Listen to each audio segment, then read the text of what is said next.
وقال الله تعالى والعصر إن الإنسان لفي خسر إلا الذين آمنوا وعملوا الصالحات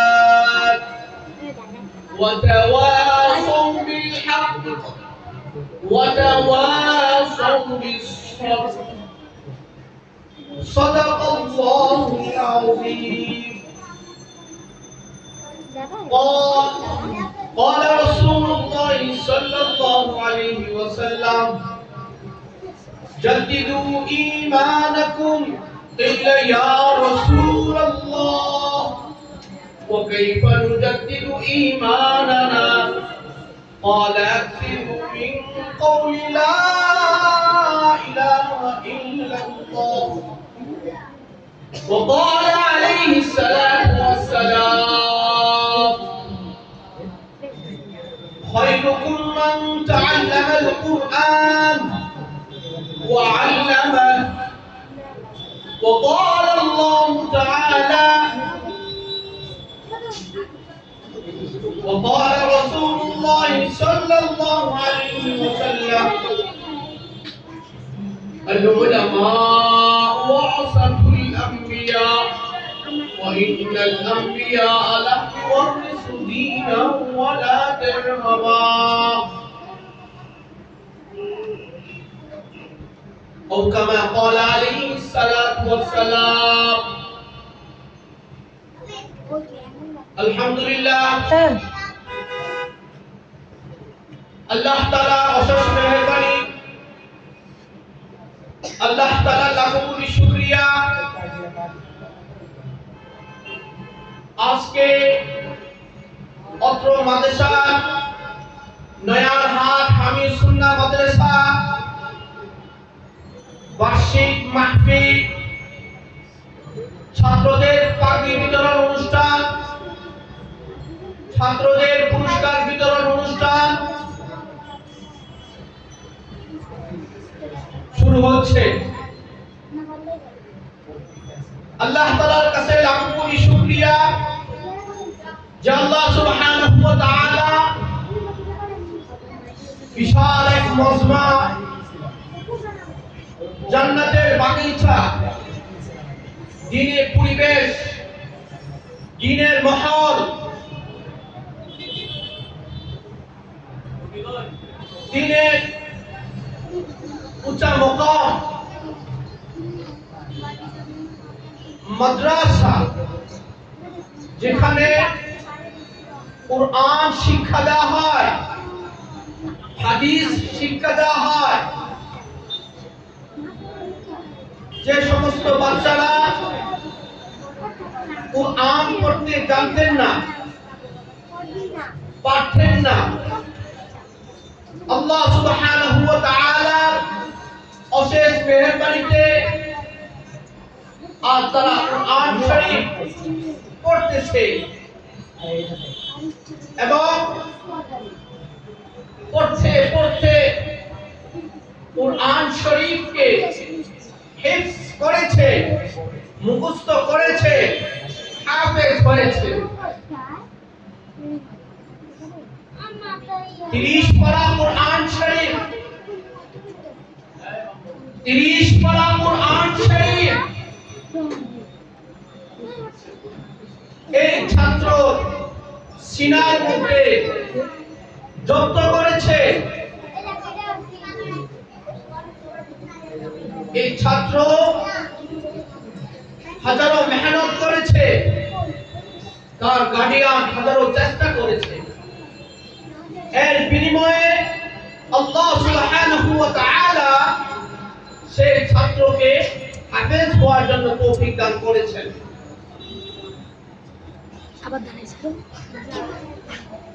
একজন ছাত্র হাফেজ হওয়া অনেক বড় বিশাল ব্যাপার, মানুষ চাইলে পারে না, আর আল্লাহ তাআলার হুকুম থাকলে সবই পারে। আজকে নয়ারহাট এলাকার মধ্যে এই যে ছাত্র ছাত্রীরা কোরআন শরীফ তেলাওয়াত করে আপনাদেরকে শোনাচ্ছে, হাদিস শরীফ তেলাওয়াত করে আপনাদেরকে শোনাচ্ছে, মাসলা মাসায়েল পরে আপনাদেরকে শোনাচ্ছে।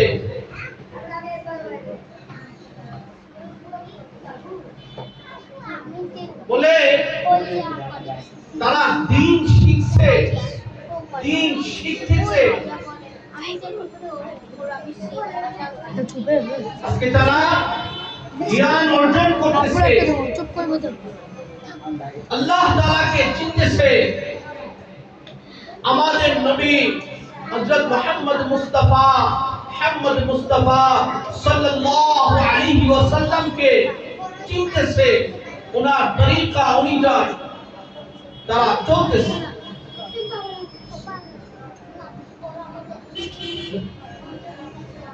বলে তারা দিন শিখার কারণে তাদের মা বাবা আখিরাতের কামিয়াবি হচ্ছে, এলাকার মানুষ কামিয়াবি হচ্ছে। বলে যারা দুনিয়া থেকে চলে গেছে, আজকে কবরের মধ্যে শুয়ে আছে, যখন এই এলাকার মধ্যে কোরআন তেলাওয়াত হয়, হাদিস তেলাওয়াত হয়, পাঁচ ওয়াক্তের নামাজ আদায় করা হয়, সেই কবরবাসীদেরকে আল্লাহ কবরের আযাবকে মাফ করে দেন। কেন? ফেরেশতারা বলতে থাকে, এ আল্লাহ, যে এই বাচ্চা কোরআন তেলাওয়াত করতেছে, তার বাবা সেই কবরের মধ্যে শুয়ে আছে, তার মা ওই কবরের মধ্যে শুয়ে আছে, তার দাদা ওই কবরের মধ্যে শুয়ে আছে, তার দাদি ওই কবরের মধ্যে শুয়ে আছে। এ আল্লাহ, তার কবরের আযাব হচ্ছে, আপনি তার কবরের আযাবকে ক্ষমা করে দেন। বাচ্চা যখন আলিফ শুরু করে, বা শুরু করে, আল্লাহ সুবহানাহু ওয়া তাআলা রহমতের ফেরেশতা দ্বারা ঘোষণা করতে থাকে, এই ফেরেশতা, তুমি যাও ওই কবরের আযাবকে ক্ষমা করে দাও। বলে কেন? বলে তার ছেলে, তার মেয়ে, তার নাতি, তার পুতি বলে কোরআন তেলাওয়াত শুরু করেছে, তার কবরের মধ্যে রহমত বর্ষিত করবে, তার কবরকে জান্নাতের ফয়সালা করে দাও, নাজাতের ওসিলা করে দাও। আল্লাহু আকবার। বলে যে যখন কোরআন পড়া শুরু করতে থাকে, তখনই তার মা বাবার কবরের মধ্যে নেকি চাইতে থাকে।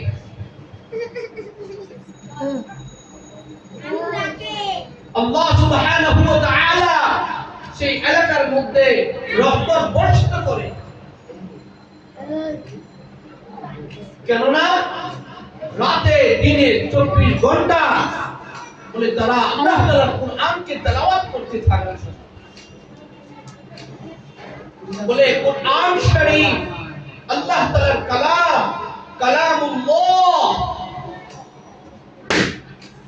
বলে এটা দুনিয়ার কোনো বই নয়, দুনিয়ার কোনো ব্যক্তিগত কিতাব নয়, কালামুল্লাহ, আল্লাহ তাআলার কালাম,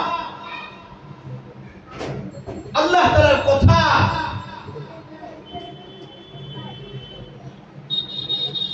এই কালামুল্লাহ শরীফ, কোরআন শরীফ বলে চার কিতাবের এক কিতাব, শ্রেষ্ঠ কিতাব। আল্লাহু আকবার, আল্লাহু আকবার। যালিকাল কিতাব লা রাইবা ফীহি হুদাল লিল মুত্তাকিন। আল্লাহ সুবহানাহু ওয়া তাআলা কিতাব যখন নাযিল করেছেন, তার শুরুতে বলে দিয়েছেন যে আমি এমন কিতাব নাযিল করেছি বলে যার মধ্যে ভুল তো থাকা দূরের কথা, বলে কোনো সন্দেহ নেই। সুবহানাল্লাহ, সুবহানাল্লাহ, আল্লাহু আকবার। বলে আজ 1450 বছর চলে গেছে, কুরআন শরীফ এই পৃথিবীতে এসেছে, আজ পর্যন্ত কোন ব্যক্তি এই কালামুল্লাহর ভুল ধরতে পারে নাই। সুবহানাল্লাহ। কত ষড়যন্ত্র করেছে, নাস্তিক মুরতাদ বলে এই কোরআনের ব্যাখ্যা ভুল ব্যাখ্যা করেছে, করে নাই। বলে কেন? বলে কালামুল্লাহ, বলে এটা তো আল্লাহ তাআলার কিতাব। যিনি 7 আসমান আর 7 জমিনকে বানিয়েছেন, যিনি জাহান্নামকে বানিয়েছেন, যিনি জান্নাতকে বানিয়েছেন, যিনি আমাদেরকে সৃষ্টি করেছেন, আমাদের রূহ দিয়েছেন, আমাদের জীবন দিয়েছেন, আমাদের হায়াত দিয়েছেন, যিনি আবার আমাদেরকে দুনিয়া থেকে ত্যাগ করে নিয়ে যাবেন। ওয়াল বাসি বাদাল মাউত, কুল্লু নাফসিন যায়িকাতুল মাউত। বলে আজরাইল আলাইহিস সালাতু ওয়াস সালাম আসবেন আর আমাদেরকে নিয়ে যাবেন, আমরা দুনিয়াকে ত্যাগ করি। বলে পুনরায় আল্লাহ তাআলা আমাদেরকে আবার জীবিত করবেন। ওয়াল বাসি বাদাল মাউত, তখন কিয়ামত হবে। বলে আল্লাহ তাআলা ওই কিয়ামত দিবসের মালিক।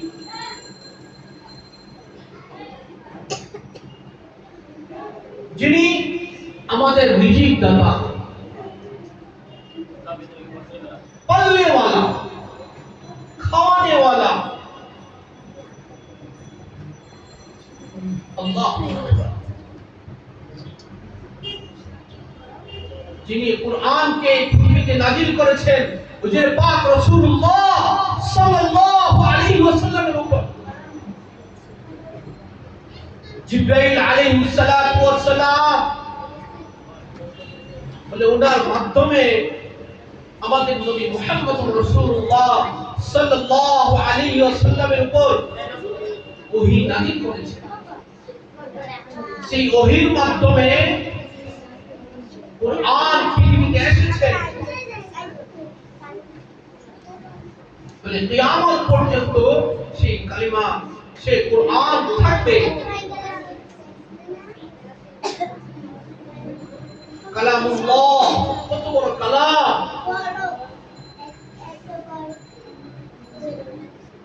আজকে সেই কালামুল্লাহ প্রতিটা ঘরে ঘরে তেলাওয়াত হয়, প্রতিটা মা বোন সেই কালামুল্লাহ শরীফ তেলাওয়াত করে। বলে কালামুল্লাহ শরীফ যতই তেলাওয়াত হয়, যতই পড়া হয়, বলে ততই মজা পায়। বলে মানুষ একটা কবিতা, একটা গান 2 বার থেকে 3 বার শুনতে পারে না, শুনতে চায় না, মজা লাগে না। বলে এই কালামুল্লাহ বলে 1450 বছর তেলাওয়াত করতেছে, মনে হচ্ছে যে আমি নতুন শুনতেছি।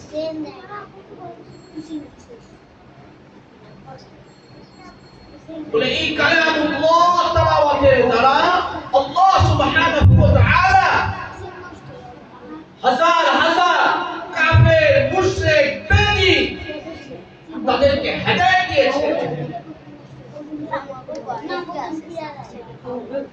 আল্লাহ রাসূল সাল্লাল্লাহু আলাইহি ওয়াসাল্লামের কাছে যখন এই কালামুল্লাহ শরীফ নাযিল হয়েছে, তখন আল্লাহ রাসূল সাল্লাল্লাহু আলাইহি ওয়াসাল্লাম তেলাওয়াত করতেন। তো বড় বড় কাফের আবু জাহেল, আবু লাহাব, ওরা আল্লাহ রাসূলের ঘরের পাশে আসে রাত্রিবেলা কুরআন তেলাওয়াত শুনতে। তো অনেক কাফের মুশরিকরা একসাথে হয়ে যাইতেন। সকালবেলা একজনকে অপরজনকে দেখবেন তো আর বলতো যে আমরা তো মুহাম্মদকে মানি না, তো মুহাম্মদের কালাম কেন শুনতে আসবো? না, কালকের দিকে আর আসবো না। এই কথায় ওয়াদাভুক্ত হয়েছে। তো ওরা চিন্তা করতেছে আজকে তো আমরা ওয়াদা করেছি কেউ যাবে না, আমি যাই। আরেকজন চিন্তা করতেছে আজকে তো কেউ যাবে না, আমি যাই। আরেকজন চিন্তা করতেছে আজকে তো কেউ যাবে না, আমি যাই।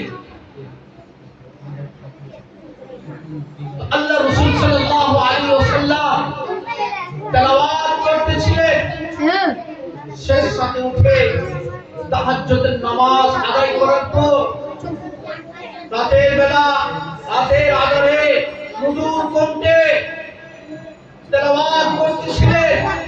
ওই বেদিনার কাফের মুশরিকরা আল্লাহ রাসূল সাল্লাল্লাহু আলাইহি ওয়াসাল্লামের ঘরের পিছনে আছে, বসে আল্লাহ রাসূলের তেলাওয়াত শুনতেছে। আবার যখন সকাল হয়ে গেছে, একে অপরের সাথে দেখা হয়েছে, আর বলতেছে যে তুমি আজকে কেন আসলা? সে বলতেছে তুমি কেন আসলা? সে বলতেছে তুমি কেন আসলা? কিন্তু এই তেলাওয়াতের মজা এমন ভাবে পাচ্ছিলেন যে প্রতিদিন ওরা আসার জন্য প্রস্তুত ছিলেন। কিন্তু ওরা মুসলমান নয়, ওরা বেদীন কাফের, আল্লাহ তাআলার উপর আর হুজুরে পাক রাসূলুল্লাহ সাল্লাল্লাহু আলাইহি ওয়াসাল্লামের উপর ঈমান আনে নাই। তারপরেও কালামুল্লাহ শরীফের যে তেলাওয়াতের মজা স্বাদ বলে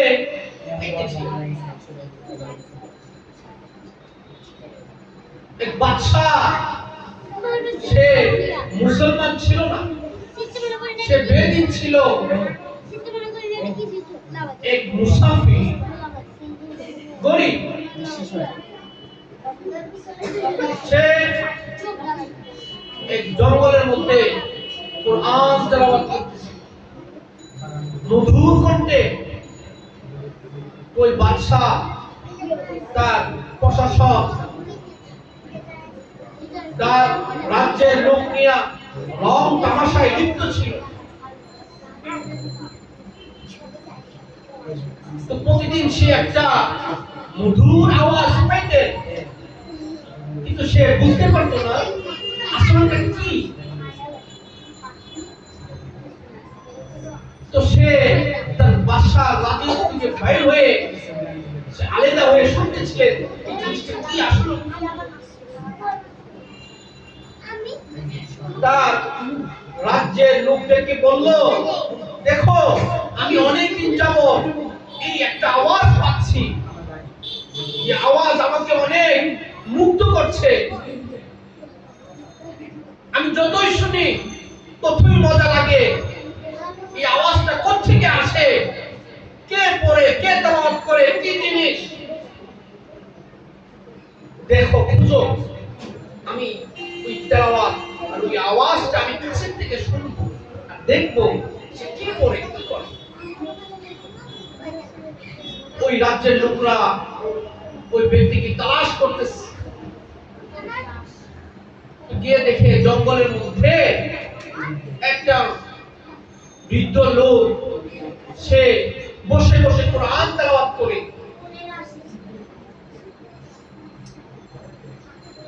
সে বলল যে তুমি কোরআন তুমি কি পড়তেছিলে আমাদেরকে শোনাও। তো সে তেলাওয়াত করলো, বলতেছে আমাদের রাজা তোমার এই তেলাওয়াত প্রতিদিন শুনে, কিন্তু কোত্থেকে আওয়াজ আসে তারা জানে না। তো তুমি চলো আমার সাথে, আমার রাজার সামনে যেয়ে তোমার যে তেলাওয়াত, যে বাণী, তোমার কণ্ঠ সুর দিয়ে তুমি তেলাওয়াত করো। তো ওই ব্যক্তি সে তার রাজার সামনে গেল আর যাই বলতেছে তুমি কি তেলাওয়াত করো আর কি গুনগুনায় পড়ো, যে দুনিয়ার স্বাদ, দুনিয়ার মজা আমার কাছে ভালো লাগে না, কিন্তু তোমার ওই কণ্ঠ আমাকে অনেক মুগ্ধ করে।